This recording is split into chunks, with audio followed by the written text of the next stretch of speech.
Fala galera do Que Eu Quiser Cast, salve, salve, sejam bem-vindos, vai chegando aí com a gente. Hoje, como todos os convidados, são especiais, mas hoje mais um convidado especial. Estou com o meu colega aqui, o Robson, cara. O Robson, excelência, né? Excelentíssimo senhor, doutor Robson. É isso, excelência? Se apresenta pra gente aí, por favor. João, inicialmente, me permita cumprimentar Vossa Excelência e, em seu nome, também cumprimentar todos os demais ouvintes, né, neste momento. Pô, gostei, começou bem formal isso aqui, cara. Porque, assim como juiz eu sou, você também é, né? Então, para mim é um privilégio, né, estar aqui nesta mesa, nesta tarde. Me sinto muito prestigiado, né? A primeira vez que um colega juiz, inclusive do mesmo tribunal, me chama para contar um pouco, né, da minha trajetória, da minha história, e me sinto muito honrado. Então, cumprimentando novamente você, né, inicialmente, e todos a sua audiência, que é uma audiência realmente muito qualificada, né, e bastante apurada. Então, estou muito feliz, né? Meu nome é Robson José dos Santos, sou pernambucano, tenho 46 anos de idade e adotei agora Rondônia desde janeiro para cá, como meu estado agora. Só tem um lugar que se compara ao Nordeste, que é a nossa pátria, também sou nordestino. Nasci no Maranhão, meu avô é pernambucano, meus pais, minha mãe é maranhense, meu pai é paraibano. Então essa raiz, né, que você tem, que eu tenho do Nordeste, né, é linda. Eu tenho só coisas boas que eu lembro do Nordeste. Eu lembro muito do meu avô, né? Meu avô João Valério. Eu sou o terceiro João Valério, tenho um filho João Valério, a gente estava conversando aqui sobre isso. Né? E o meu avô, ele era um cara adiante do tempo dele. Né? Eu amo meu avô. Meu avô é o meu melhor exemplo de educação, porque meu avô teve 12 filhos. 10 eram mulheres e 2 homens. E ele, desde muito cedo, montou uma casa para minha avó na capital de São Luís e falou: quero que todos estudem. Então, no tempo do meu avô, era um tempo em que as mulheres não estudavam, era só os homens. Né? Ali no Nordeste tinha um pouco daquela cultura machista, que ainda persiste. Né? E, incrivelmente, todos os meus tios estudaram, inclusive as mulheres. Então, eu acho isso uma coisa... Como ele tinha uma mente de educador, né? Então eu comparo que o Nordeste é uma coisa muito linda. Eu amo o Nordeste. E amo Rondônia. Então eu digo que Rondônia é muito próximo do Nordeste. Tem coisas muito interessantes, tem uma cultura rica, vieram muitos nordestinos para cá, mas vieram pessoas do Sul também. Então é um estado que você vai amar. Vai amar muito. Né? Eu acredito que você foi acolhido aqui, tem um propósito nisso. Sempre no propósito. Eu passei em concurso em outros estados e fiquei no dilema, né? Vou para Rondônia, onde está a minha família, ou não vou? Fiz a opção de vir para Rondônia e foi a melhor. Já se vão aí mais de 15 anos, 16 anos, e eu sou muito feliz aqui. Sou muito feliz em tudo que eu faço. Então, fico muito honrado de receber aqui. E aí, cara, você ficou famoso, né, cara? Porque você foi para... Pô, você gravou com o Samerage, mano. Samerage. Pô, falou com o Samer. Eu tentei gravar com o Samer, mano, umas 10 vezes, cara. Ele é muito educado, né? Um cara sempre... Realmente ele tem uma agenda muito intensa. E várias vezes ele tentou ali A gente não conseguiu ainda. Mas vou conseguir casar uma agenda com o Samer, né? Mas vi que você teve com o Samer. Vi que você teve com várias pessoas ilustres, né, da área jurídica. E é uma história linda, né? Uma história de um guerreiro que lutou por muitos anos, né, cara? Cara, é verdade mesmo? 70 concursos? Conta um pouco disso pra mim. Muito bem, João. Essa tua pergunta inicial ela é bem enigmática, porque as pessoas se espantam com o número de concursos, né? 70 concursos. Eu fiz muitos também, viu? Só que... Quase 70. Quase 70, muito bem. No meu caso, como eu já faço concurso desde 1997, o que dá cerca de 26 anos, se você tirar uma média de 3 concursos por ano, eu vou ter feito muito mais de 70 concursos, né? Eu já cheguei a fazer em apenas um ano quase 8 ou 10 concursos, especialmente nessa última jornada aí para a magistratura. Mas esse número apenas só revela a minha persistência, né? E apenas complementando, sem retirar nada do que você disse em relação ao nordestino, eu cito Euclides da Cunha, no seu livro Os Sertões. E lá, um trecho do seu livro, né, embora eu estou apenas pensando uma parte da frase que tem um outro contexto, ele diz que o sertanejo ele é, antes de tudo, um forte. E o sertanejo, nesse sentido, todo o Nordeste, quando você pega ali, uma grande parte é o sertão. Uma grande parte é seca, da Bahia, de Pernambuco, de Sergipe, do Ceará, né, do próprio Piauí, do Maranhão. Então temos um sertanejo muito forte e isso está no nosso sangue. E essa força é que nos leva a não desistir. E esse número de 70 concursos, né, eu já estava fazendo concurso para magistratura há quase 14 anos. Eu já tinha colocado um limite na minha vida. Eu disse, meu Deus, eu estou com 40 anos de idade, hoje eu tenho 46, na verdade não, 36 anos de idade, 35, quando comecei a fazer concurso para magistratura, e as aprovações não vinham. E eu coloquei um limite na minha vida. Senhor, quando eu completar 70 anos de idade, eu paro de fazer concurso, porque aí eu não vou nem ter como mais tomar posse. Mas na minha cabeça não existia e nunca existiu a palavra desistir. E desde muito cedo, a minha família, tivemos uma vida muito dura, né, muito sofrida, mas eu sempre fui muito sonhador, João. Sempre acreditei muito no amanhã. Né? Eu vislumbrava um horizonte a partir dos estudos, né?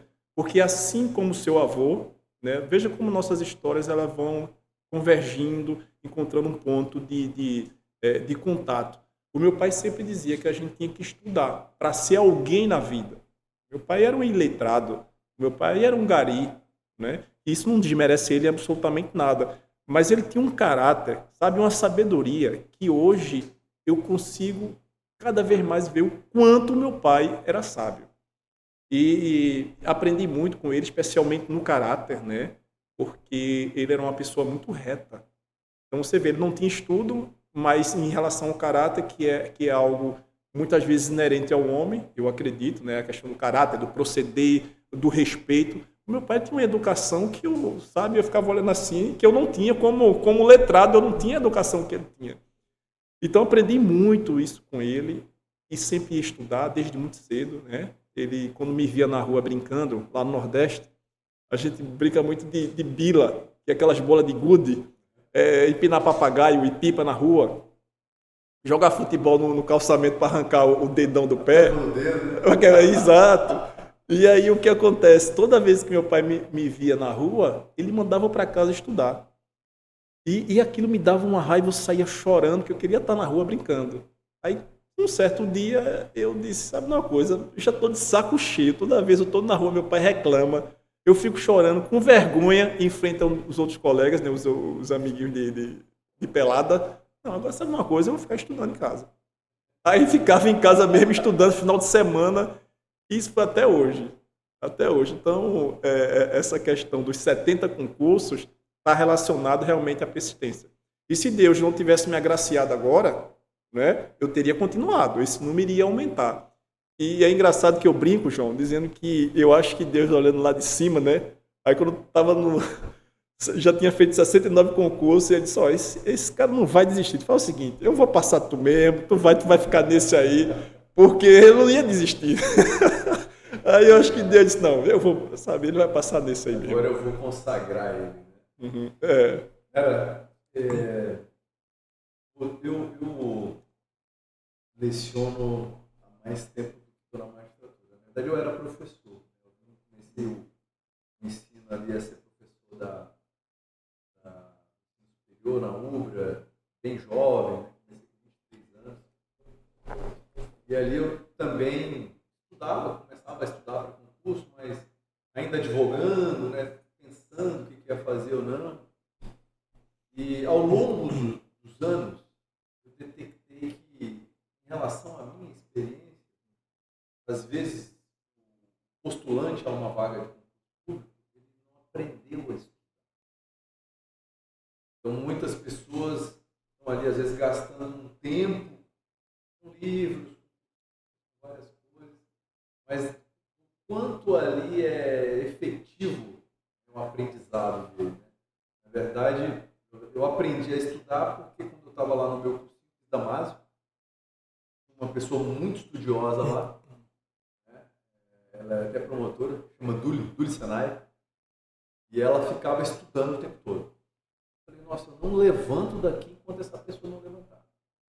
E aí ela não levantava nem eu, e as horas iam seguindo ali e o estudo ia fluindo, né? Eu falei, eu acho que agora pelo menos mais horas eu estou estudando. Aí fiquei amigo dela, e aí um dia ela perguntou assim, o que você aprendeu hoje? Eu não tinha aprendido nada. Eu tinha ficado ali boas horas, 5, 6 horas, e não tinha aprendido nada. Eu falei, ó, essa é a metodologia, eu tenho que ficar um tempo aqui, mas eu tenho que sair daqui por alguma coisa. Você percebeu na tua trajetória essa evolução também de aprender a estudar e como isso ia melhorando e evoluindo na tua... João, as tuas palavras, elas partem do meu coração de sair na alma, de tão certeiras, fortes e corretas que estão. E aqui eu dou a minha mão, a palmatória, para dizer que aos 46 anos de idade, após 70 concursos, eu poderia ter encurtado o caminho. Agora, veja, e esse encurtar do caminho, a semente está exatamente o que você acabou de falar.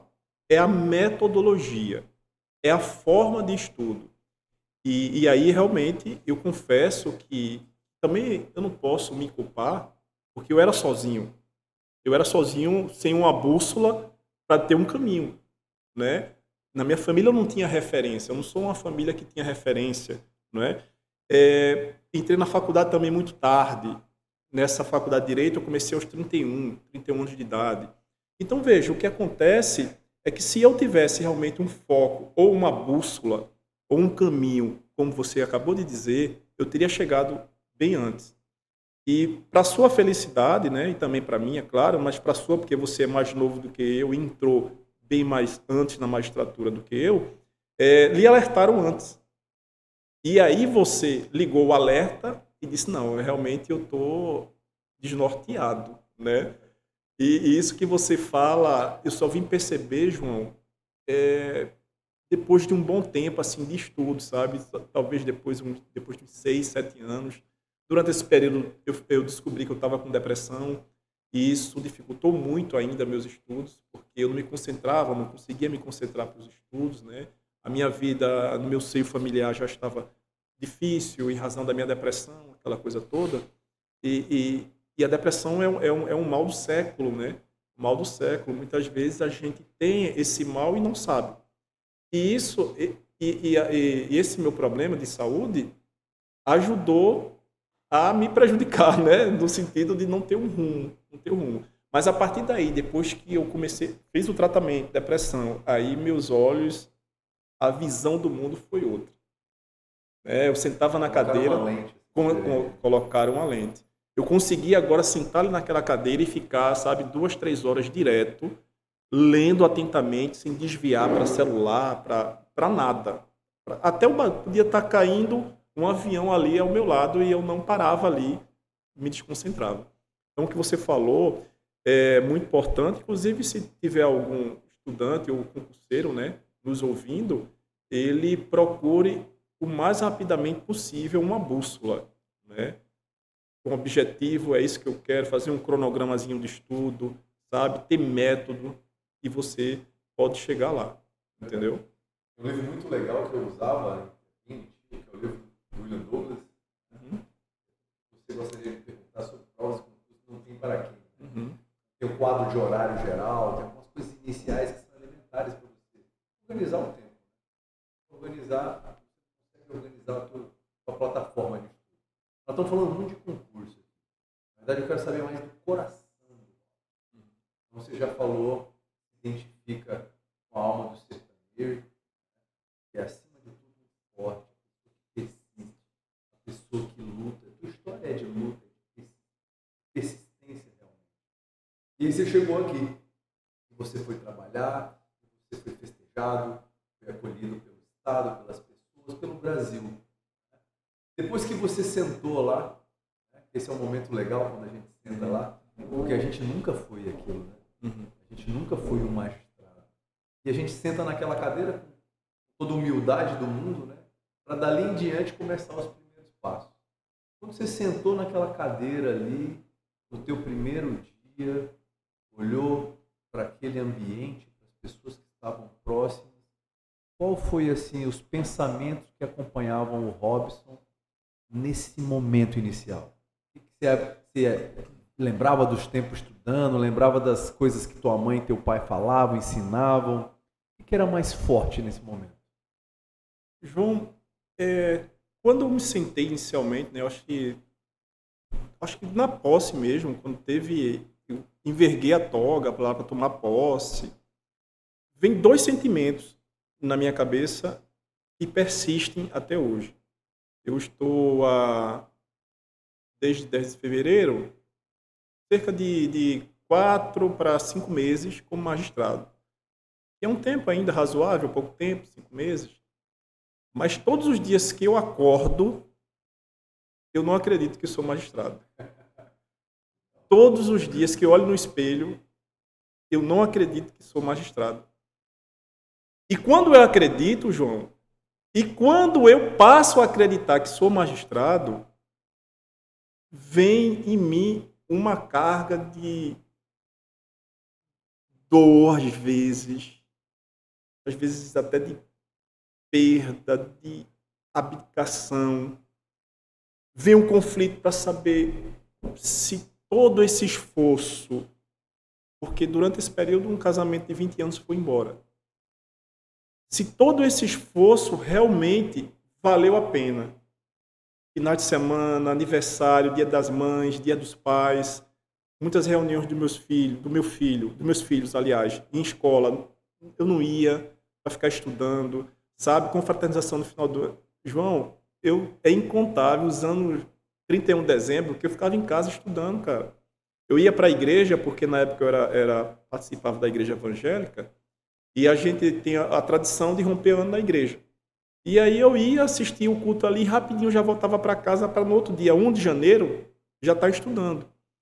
Então, o sentimento, quando eu sento ali naquela cadeira, é um sentimento claro, de uma alegria, de uma felicidade que não cabe em mim. É algo extraordinário. Uma pessoa que passou fome, vendeu picolé na rua, não é? Teve, de uma certa forma, sua dignidade vituperada, aviltada. Quando eu estava na rua, sofri violência. E hoje está num cargo extremamente nobre.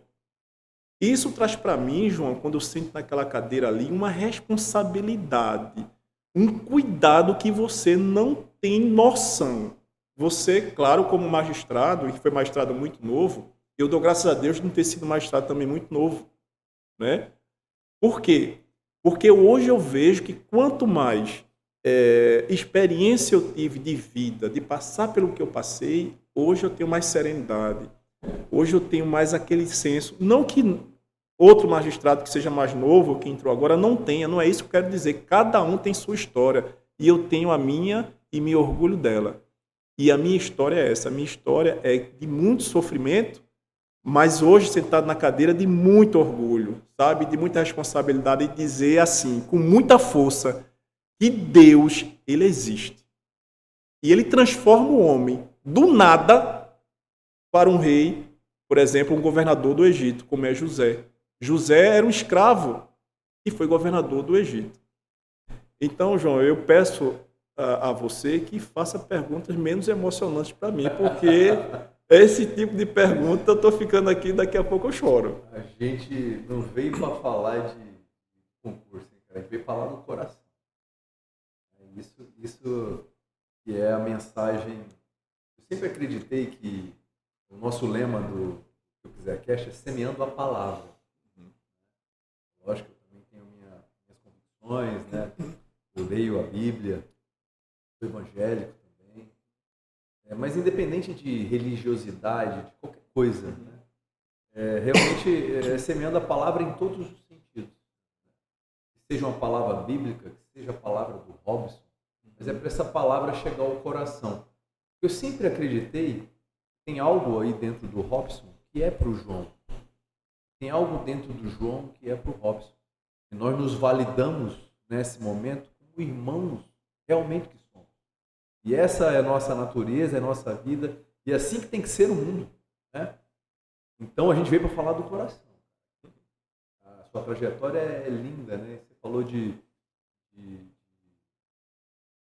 José, né?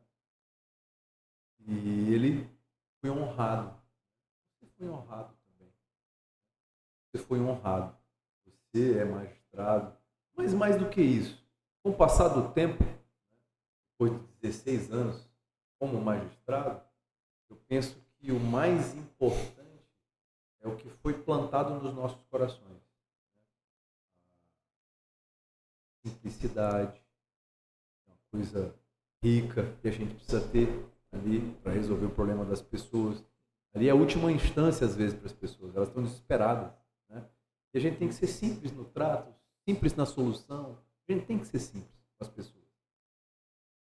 Então, irmão, você veio para Rondônia, sentou, sentiu alegria. Eu morri de rir por dentro aqui, porque quando eu passei, eu tinha um grupo de amigos, né? Nós éramos em 4, sempre juntos. A gente sempre discutia. Todos passaram em concurso. O primeiro que passou foi o Fabinho, não é mais, foi promotor, brilhante. Hoje é um cara do mundo corporativo, brilhando no mundo. Tem o Paulo também, que foi promotor no Mato Grosso, é outro cara que está brilhando no mundo corporativo também. Tem o Rodrigão Arteiro, só estrela, cara. E eu cheguei de Rondônia lá em São Paulo para estudar, estudei em São Paulo, ficava perto daqueles meninos ali, né? O Paulo sempre lendo obras clássicas, sabe? Dante Alighieri, o que é isso? Né?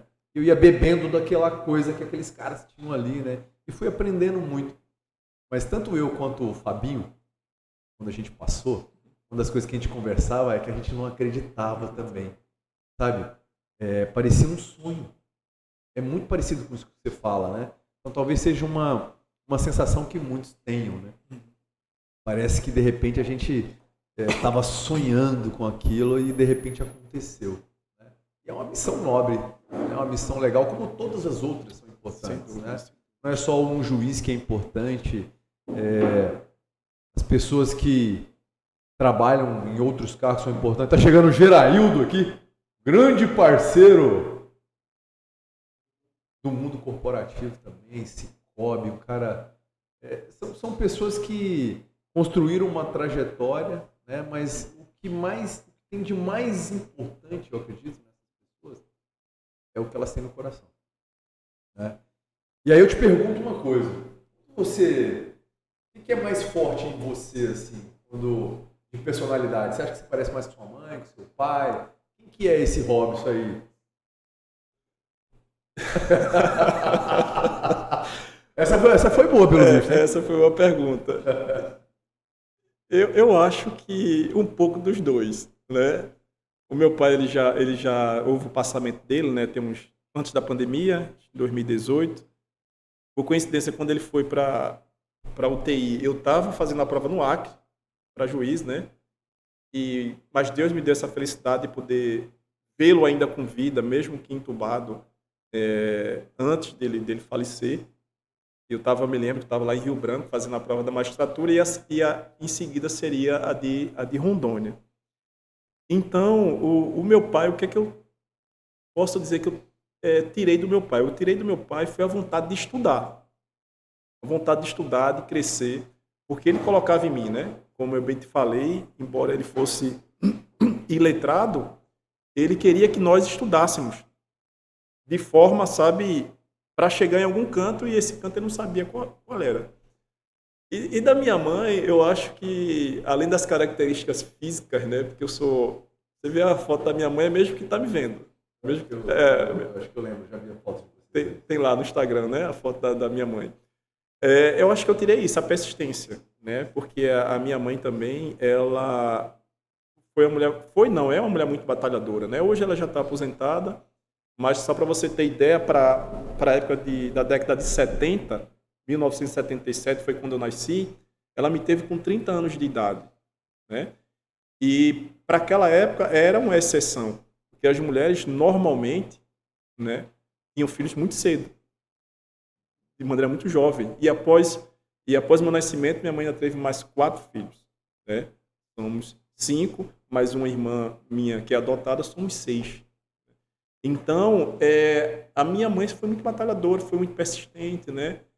E eu acho que eu tenho um pouco realmente dos dois. Não tenho como dizer assim, forte é meu pai, forte é minha mãe em relação à personalidade. Uma das coisas que você sempre deixa claro na sua comunicação, né, é a questão da sua afrodescendência. Eu sou um preto, está aqui um preto, né? E aí tem gente que fica, negro, é preto, não sei o quê. Eu já vi você dizer várias vezes, não, eu prefiro preto. Uhum. Né? Eu acredito, né, que às vezes, quando a gente fala dessa questão de racismo, muitas pessoas acham que isso é uma ilusão, que acham que isso, às vezes, está na visão de quem é preto, de quem é negro, que está numa raiz ali do passado. Mas, assim, eu já participei de vários eventos, inclusive um evento da própria AMB, Associação dos Magistrados Brasileiros, sobre afrodescendência, né, sobre juízes, e eu vi relatos ali e eu fiquei espantado, né? Eu nunca imaginei. Você disse que sofreu violência, vamos falar de violência, mas você acredita que na nossa comunidade ainda as pessoas acreditam que racismo não existe? João, antes de iniciar, né, a resposta dessa sua pergunta, o interessante é que, para mim, é uma satisfação estar falando diretamente com um juiz também negro, pardo, como você. Sou preto, me identifico, rapaz. preto, sim. Sou pardo, não, sou preto. Pode me chamar de preto, eu gosto também. Gosto também, né? Pronto. E eu me lembro da primeira abordagem que você teve comigo, foi você que me procurou no Instagram, eu não te conhecia, e você não me procurou agora, você me procurou em fevereiro. Você falou comigo, e aí, colega, tudo bem? Eu sou João Valério, e me espantei, que eu até perguntei se você era juiz, né? Perguntei. Aí, quando eu olhei assim, eu já me identifiquei com você, já fiquei feliz, né, em relação a esse contato, porque você sabe que a magistratura hoje, de dados recentes do CNJ, nós temos no total de 18 mil magistrados, e aí incluindo a magistratura do trabalho, federal, enfim, todas elas. E desses 18 mil, nós temos apenas 9%, 9 e alguns quebrados, que são pretos e pardos. Desses 9%, que são pretos ou pardos, aí tem um dado ainda mais lastimante. Em torno de 3 a 4% é mulheres pretas e pardas. Daí cada vez mais vai diminuindo e fechando o grupo. A sociedade, ela tem evoluído bastante em relação a essa questão do racismo, especialmente contra as pessoas pretas e pardas, né? No entanto, o que eu observo nesse movimento é que me parece que vem umas ondas, às vezes, lá da Europa, ou às vezes até no nosso país mesmo, em que esse racismo, esse ataque, ele é mais velado, né? Ele é mais explícito, aliás, ele é mais explícito. Mas o pior, João, não é esse racismo explícito, cara. Não é. O pior é aquele racismo que a sociedade faz de forma implícita, que você não sente. Não é, João? Eu lembro uma vez, eu estava no ônibus lá no Recife, e eu não costumava usar relógio, né? E tinha uma senhora assim, uma moça, na verdade uma moça ao meu lado, que estava com a mão assim, segurando, né, no ônibus. E aí eu olhei estava olhando, procurando a hora lá no relógio dela. Não era ainda esses relógios eletrônicos. E esses relógios de ponteiro eu tenho a maior dificuldade de poder encontrar a hora, né? E aí eu olhei a hora, me detive assim, olhando, depois olhei assim para frente e comecei a pensar outras coisas. E quando eu voltei o olhar, a mulher ela já tinha retirado o relógio. Ela tinha retirado o relógio, eu não acreditei nisso. E um outro fato que eu também achei interessante, lá em Pernambuco, eu trabalhava já era analista judiciário, concursado, e trabalhava na corregedoria, no prédio da corregedoria, e ficavam os desembargadores, enfim, e a gente que auxiliava lá na auditoria. E eu sempre gostei de trabalhar de terno e gravata. Sempre gostei, mesmo quando eu era técnico, eu achava muito bonito, ficava bem Eu vestido. ia pro estágio de terno e gravata. Pro estágio. Você tem ideia? Pois bem. E aí o que acontece? Agora eu já não ando mais de terno e gravata. Eu percebi isso. E ainda bota um tênis, né? Terno e gravata e um tênis, um sapatênis, né? E aí o que acontece? Eu subi no elevador, e aí a ascensorista, e aí eu não a recrimino, né? Por conta disso, porque racismo estrutural, estava de terno e gravata. É bem certo que esse terno e gravata não era um terno da Aramis, mas era um terno da CIA que você compra ele por R$99. Usei né? bastante desse. Pronto. E aí ela olhou para mim e disse assim, você trabalha aqui? E eu disse, sim, eu trabalho aqui, eu estou vindo trabalhar nesse prédio, já tem umas 2 semanas. Ah, que bom. Você dirige para qual desembargador? Porque lá em Pernambuco, eu não sei aqui, em Rondônia, os motoristas, eles trabalham de terno e gravata. E aí ela simplesmente achou que eu era o motorista do desembargador. E a minha questão é o seguinte, ora, por que ela não me confunde com um juiz? Por que ela não me confundiu com um desembargador? Não, tem que me confundir exatamente com um motorista. Porque esse é o lugar que a sociedade impõe e acha que o negro deve estar. Se você chega no hospital, é muito mais comum você ver um preto, uma preta limpando o chão, né, do que sendo médico. Lá mesmo no fórum tem 2 meninas maravilhosas que sempre vão lá limpar a minha sala e são pretas. E quando elas chegam lá, eu faço questão de cumprimentá-las e digo, ó, esse serviço aí, inclusive, eu já fiz, que foi uma das minhas funções de trabalho, foi essa. Mas o mais comum é isso. Se eu colocar uma roupa mais simples, ou igual a uma farda delas, e chegar lá no fórum, rapidamente vão dizer, ali ele trabalha na limpeza. Aquele preto ali trabalha na limpeza, ele não é o juiz. Né? E por fim, João, para não esticar muito esse assunto, eu fui recentemente fazer uma inspeção lá em Médici, né, na casa de detenção, e eu achei muito interessante, porque eu, como eu estava sem terno e gravata, estava do jeito que eu estou aqui, o diretor chegou e me anunciou, né? Procedimento, atenção, juiz da execução no recinto. Aí eles ficam todo caladinho, né? Aí eu fiquei atrás, ele deu a primeira voz de comando lá, e eu entrei. Quando eu entrei, teve um preso que olhou para mim, né? Um detento. Aí disse, quem é esse aí? O juiz? É o juiz, é. O senhor é o juiz? Sim, sou eu o juiz. Ele perguntou 3 vezes e ele estava atônito sem acreditar.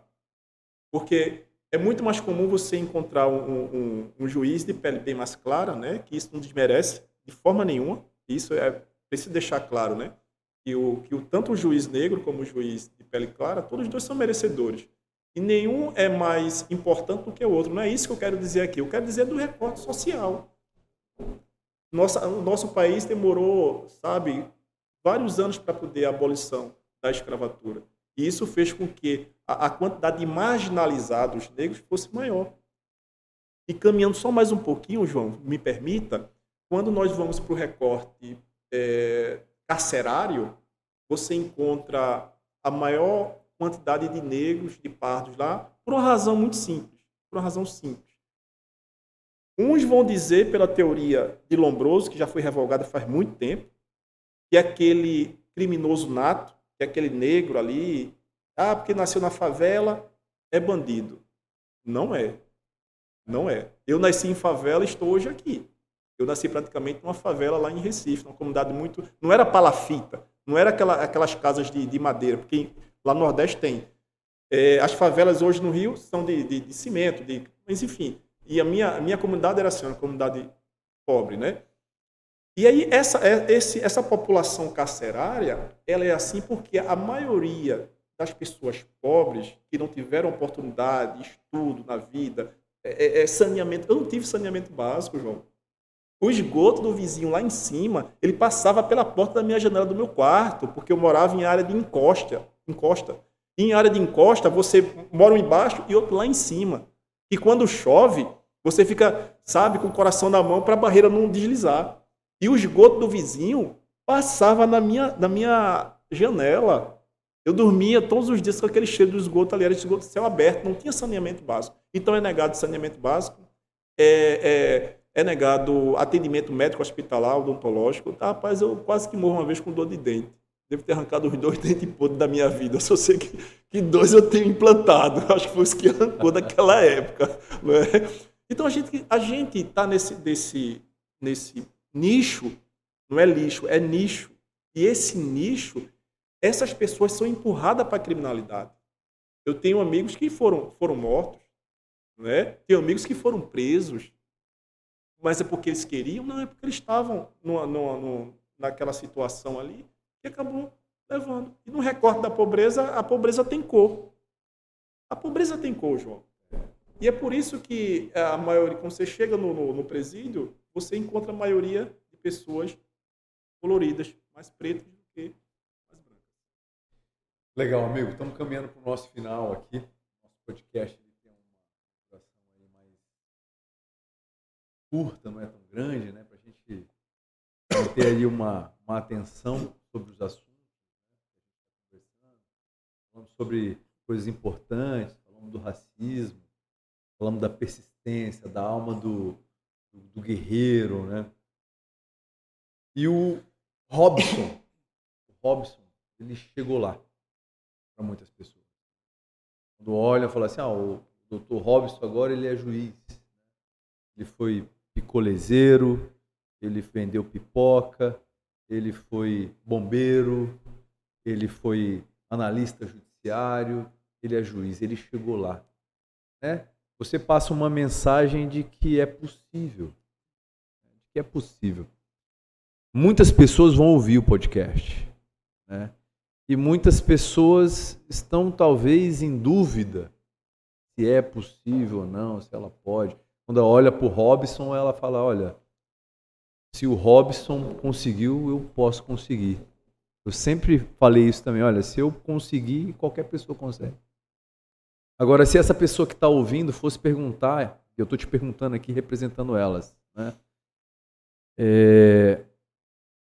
O que fez o Robson chegar aqui? O que fez isso acontecer? O que fez isso ser possível? Eu acho que esse seu podcast você tem que botar um tom mais, mudar esse tom para colocar filosófico. Porque as suas perguntas não são fáceis, né? As suas perguntas realmente demandam um esforço cognitivo, sabe? E do coração também, porque quando você fala coração é interessante, né? Porque para os gregos, o centro do pensamento era o coração. E depois foi descoberto que não era o coração, era a mente. Né? Por isso que você fala assim, vamos falar o coração, mas quando você fala isso, você está se referindo metaforicamente à questão da nossa cognição. E as suas perguntas são muito filosóficas. Mas até de uma forma singela, João, que eu posso deixar para essas pessoas que muitas vezes estão desacreditadas, né?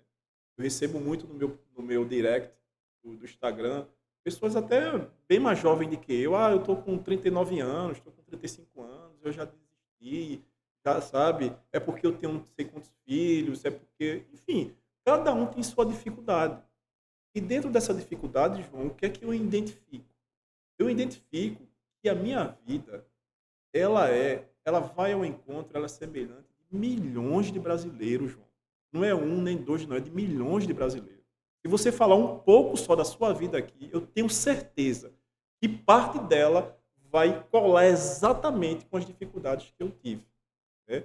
Só basta eu falar uma apenas, que você é nordestino. E isso já demonstra a dificuldade que você teve naquela região. E, quiçá, se não passou também dificuldade material. Eu não conheço a sua história, não conheço. Mas, se você começar a contá-la aqui, de repente vai ter. Então, eu descobri que quando eu vejo o recorte da nossa população, somos, no último dado, em torno de 230 milhões, nós temos, entre 230 milhões de brasileiros, temos cerca de 130, 120 da classe média baixa para baixo.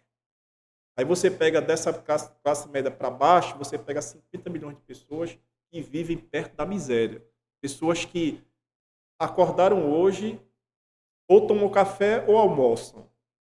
ou almoçam, ou senão não vai ter a janta. Essa é a realidade. E a minha vida, em parte, foi assim. Então, resumindo, e sem perder a linha do que você perguntou, o que eu posso dizer é o seguinte. Se eu, Robson José dos Santos, cheguei onde eu cheguei, está ao alcance de qualquer um, eu vou repetir olhando nos seus olhos, está ao alcance de qualquer um chegar onde eu cheguei. É isso aí, galera. Esse é o Que Eu Quiser Cast. O cara respondendo quase me fez chorar. E o objetivo é esse, é levar uma semente que frutifique no coração das pessoas. Muito obrigado, meu irmão. Prazer te ter aqui no Que Eu Quiser Cast. Eu falei com você há bastante tempo, no começo do ano, mas eu sabia que as coisas iam amadurecer, a gente ia ter outras conversas e o momento certo ia chegar. Muito obrigado pela tua participação aqui. Um grande abraço. Deus abençoe sua família, você, sua jornada, e do que você precisar, conta comigo. Muito obrigado, João. Deus abençoe a todos. Um abraço. Valeu, galera. Tudo de bom. Não esquece de seguir o Que Eu Quiser Cast nas redes sociais. E estamos juntos. Até mais. Tchau, tchau.